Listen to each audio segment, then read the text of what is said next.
Ketika sedang melakukan riset tentang isu Papua Barat Merdeka dan keterkaitannya antara media-media massa milik globalis dan dukungan-dukungan negara kapitalis Barat, riset saya membawa ke sebuah pemaparan unik dari Global Future Institute atau GFI, di mana salah satu anggotanya, yakni Hendrajit, telah beberapa kali menerbitkan buku tentang kajian geopolitik dunia dan Amerika Serikat. Menurut hasil riset dari Global Future Institute, isu Papua Barat Merdeka hanyalah satu dari sekian protokol balkanisasi Nusantara yang telah lama dirancang oleh intelijen Amerika Serikat lewat Pentagon dan Rand Corporation. Informasi ini memang sudah lama diriset, sejak tahun 2013, menyusul dukungan Inggris dan Belanda untuk OPM atau Organisasi Papua Merdeka. Dua negara ini, ditambah Australia dan Amerika Serikat, adalah negara yang aktif mendukung OPM untuk melepaskan Papua Barat dari Indonesia. Mengingat ini adalah hasil riset tahun 2013, saya kira riset ini sudah kedaluarsa dan tidak jadi dieksekusi oleh intelijen Amerika Serikat. Tapi setelah saya googling tentang balkanisasi Nusantara, Global Future Institute kembali memberikan peringatan pada Indonesia tentang ancaman balkanisasi Nusantara ini di tahun 2017 silam. Kemudian di tahun 2018, GFI kembali mengingatkan tentang skenario ini. Apa itu balkanisasi Nusantara? Secara singkat, balkanisasi Nusantara adalah rencana Amerika Serikat dan sekutu-sekutunya untuk memecah Indonesia menjadi 8 negara kecil-kecil yang merdeka. Istilah balkanisasi ini awalnya dipakai untuk menyebut pemecahan negara-negara di sekitar semenanjung Balkan Eropa yang semula menjadi wilayah taklukan Kesultanan Turki Osmani atau Ottoman Empire dan juga Kekaisaran Austria-Hongaria. Dua kekaisaran besar ini dipecah menjadi beberapa negara kecil-kecil seperti Turki, Syria, Irak, Lebanon, Palestina, Bulgaria, Romania, Yugoslavia, Hongaria, Austria, dan Cekoslowakia. Menurut kalian, kekuatan macam apa yang bisa memecahkan dua kekaisaran besar sepanjang abad menjadi negara kecil-kecil? Apakah kalian pikir ini terjadi secara natural? Bagaimana jika ada pihak lain yang mengendalikan ini semua? Mengingat beberapa wilayah jika bersatu dalam satu kesatuan negara yang besar, maka akan sulit bagi elit-elit globalis untuk mengambil kepentingan di wilayah-wilayah tertentu. Karena pemerintah pusat pasti akan mencegah dan menghalangi. Alasan yang sama juga diungkapkan GFI untuk balkanisasi Nusantara. Indonesia terdiri dari banyak pulau yang masing-masing memiliki potensi bisnis tersendiri dan nilainya sangat tinggi. Bila semua pulau di Nusantara bersatu, maka sulit bagi globalis untuk mengendalikan dan mengambil kepentingan di suatu wilayah. Karena pemerintah pusat di Jakarta pasti memproteksi atau menghalangi. Tetapi, jika sudah dipecah menjadi negara-negara yang lebih kecil, globalis tinggal mengkontak penguasa lokal setempat dan melakukan sekian deal kerjasama. Hal ini pernah terjadi pada lepasnya Timor Leste dari Indonesia. Bagi Timor Leste, Indonesia adalah negara penjajah yang banyak melakukan pelanggaran HAM. Akhirnya, terjadilah proses pelepasan Timor Leste dari Indonesia. Tapi setelah lepas, bukannya jadi negara maju, malah makin miskin, dan sekarang kembang kempis. Ladang minyaknya sudah mau habis, dikeruk oleh negara kapitalis barat. Tapi, rakyatnya tetap hidup di bawah garis kemiskinan. Bahkan, bahan makanan dan sistem perbankan saja masih disuplai dari Indonesia kok. Mereka belum bisa mandiri. Tidak semanis seperti yang diimpi-impikan para pejuang separatis dan rayuan gombal negara-negara kapitalis barat. Lalu sekarang mereka bingung, malu-malu kucing. Pengen minta balik ke Indonesia, tapi maju mundur. Sukses melepaskan Timor Leste, masih ada lagi isu GAM atau Gerakan Aceh Merdeka dan OPM atau Organisasi Papua Merdeka. GAM mungkin berhasil diredam tensinya di era Presiden Abdurrahman Wahid, tapi OPM selalu menjadi agenda tahunan yang isunya tak pernah hilang dari forum-forum internasional. Kalian ingat ketika delegasi Indonesia disentil oleh perwakilan negara-negara Pasifik soal isu Papua di PBB? Seperti contohnya waktu kemarin Indonesia disindiri oleh Vanuatu soal isu Papua. Apakah ini bukan bukti nyata bahwa isu Papua Merdeka masih menjadi gorengan hangat di level forum internasional? Menurut riset GFI, Papua Barat Merdeka adalah salah satu protokol balkanisasi Nusantara. Dalam sebuah riset yang dikeluarkan oleh RAND Corporation, yakni badan riset yang sering mensuplai data dan kajian untuk Departemen Pertahanan Amerika Serikat atau Pentagon, dan RAND Corporation ini juga mendapat dukungan dana dari Pentagon loh. RAND Corporation ini menyebutkan bahwa skenario balkanisasi Nusantara adalah sebagai berikut, yakni Indonesia harus dipecah menjadi 8 negara merdeka yang lebih kecil, yakni sebagai berikut. Yang pertama adalah Timor Timur. Timor Timur ini sudah lepas menjadi negara Timor Leste pada tahun 1999. Yang kedua adalah Aceh melalui GAM atau Gerakan Aceh Merdeka. Yang ketiga, Ambon atau Maluku. Yang keempat, Papua. Yang kelima, Kalimantan Timur. Yang keenam, Riau. Yang ketujuh, Bali.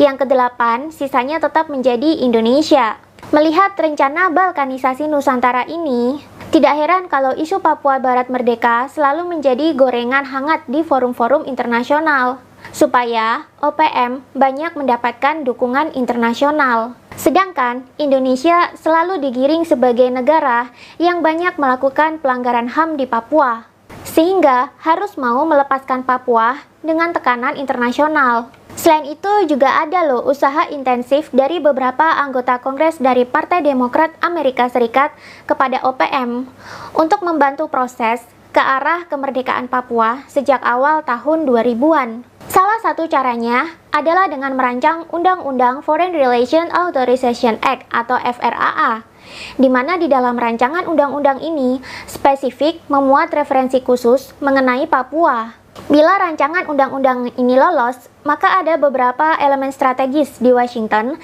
yang memang berencana untuk mendukung OPM memerdekakan Papua secara bertahap. Caranya bukan lagi dengan agresi militer seperti dulu, melainkan melalui operasi intelijen CIA. Bagaimana model operasinya?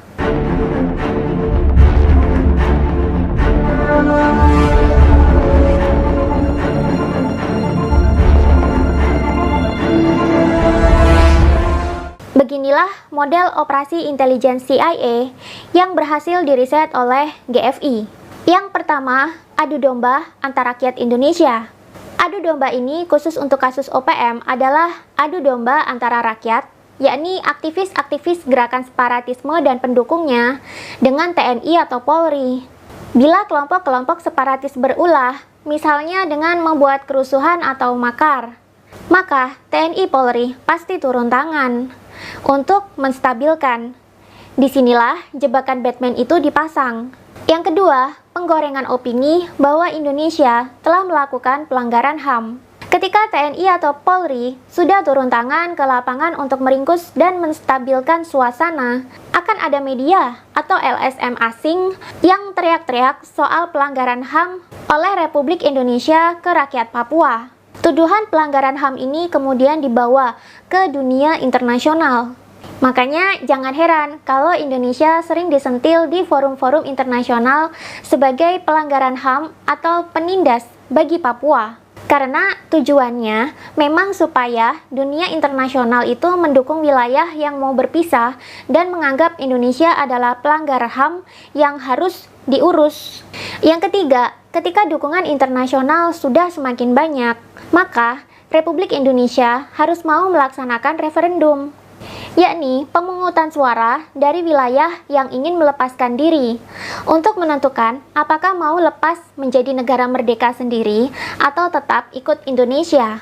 Beberapa peristiwa sejarah menyatakan bila wilayah yang ingin merdeka ini memiliki keuntungan besar untuk negara kapitalis barat atau globalis pada khususnya, maka negara itu pasti lepas dari negara induknya dan merdeka. Contoh yang tampak adalah peristiwa balkanisasi di Kekaisaran Austria-Hungaria dan Turki Utsmani. Kemudian contoh lainnya adalah lepasnya Timor Leste dari Indonesia, juga merdekanya Kosovo dari Serbia. Jika kita lihat kondisi politik Indonesia akhir-akhir ini, sangat marak sekali isu adu domba antar rakyat. Disusul dengan maraknya aksi demo Papua Barat Merdeka yang lebih ramai daripada tahun-tahun yang lalu. Apakah protokol balkanisasi Nusantara sudah mulai dijalankan?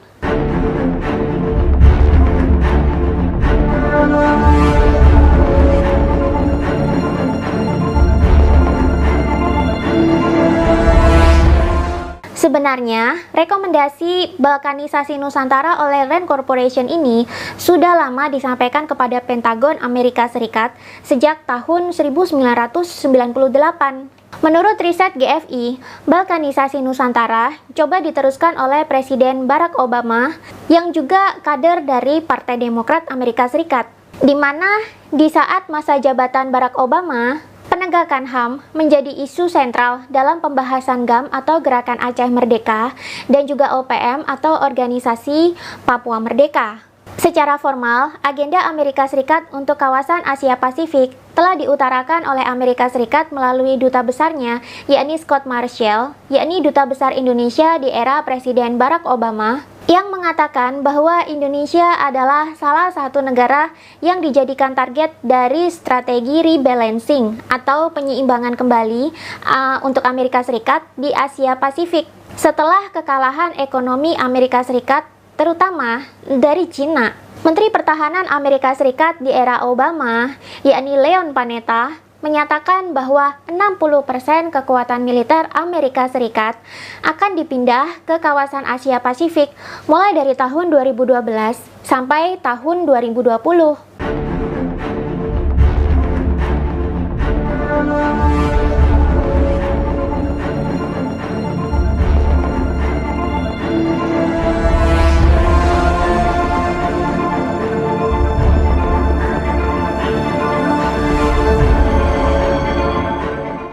Rahakundini Bakri, pengamat pertahanan dan militer dari Universitas Indonesia, pernah menanggapi sebagai berikut.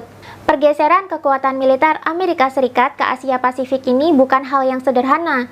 Bisa jadi, pada 8 tahun ke depan, perang perebutan sumber daya alam dan jalur perdagangan akan beralih ke kawasan ini.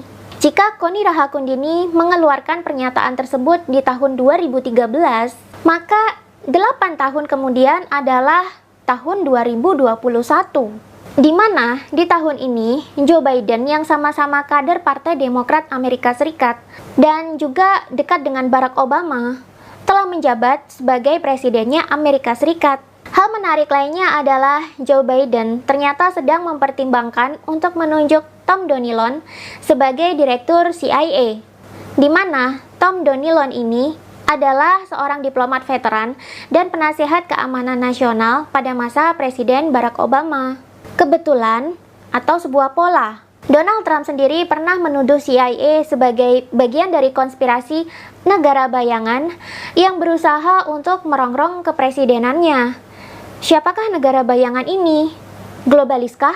Selain itu, Joe Biden juga konon katanya sedang mempertimbangkan Michael Morrell yang merupakan wakil direktur CIA dan juga pejabat direktur badan itu 2 kali di bawah kepresidenan Barack Obama untuk menjadi direktur CIA lagi. Baik Barack Obama maupun Joe Biden adalah kader-kader Partai Demokrat Amerika Serikat.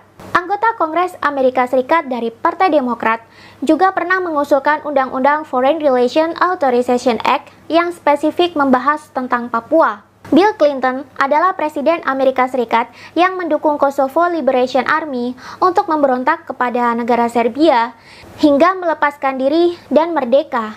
Bill Clinton adalah kader Partai Demokrat Amerika Serikat juga. John F. Kennedy adalah kader Partai Demokrat juga. Tapi karena mendukung Soekarno untuk mendapatkan Papua, ia kemudian dibunuh secara misterius. Penggantinya, yakni Lyndon B. Johnson, juga adalah kader dari Partai Demokrat. Ketika Lyndon B. Johnson menjabat sebagai presiden, operasi intelijen CIA untuk Indonesia berkedok pemberontakan G30 SPKI dijalankan. Kenapa semuanya serba Partai Demokrat? Apakah ini kebetulan atau sebuah pola? Mardigu Wowi sendiri dalam videonya pernah menyebutkan bahwa Partai Demokrat adalah partainya globalis. Bagaimana menurut kalian? Setujukah dengan pernyataan Mardigu Wowi ini? Coba tulis di kolom komentar. Kemudian, haruskah kita waspada? Kenapa semakin dekat dengan naiknya Joe Biden menjadi presiden, kondisi politik Indonesia menjadi semakin panas dan aneh-aneh saja isu yang beredar.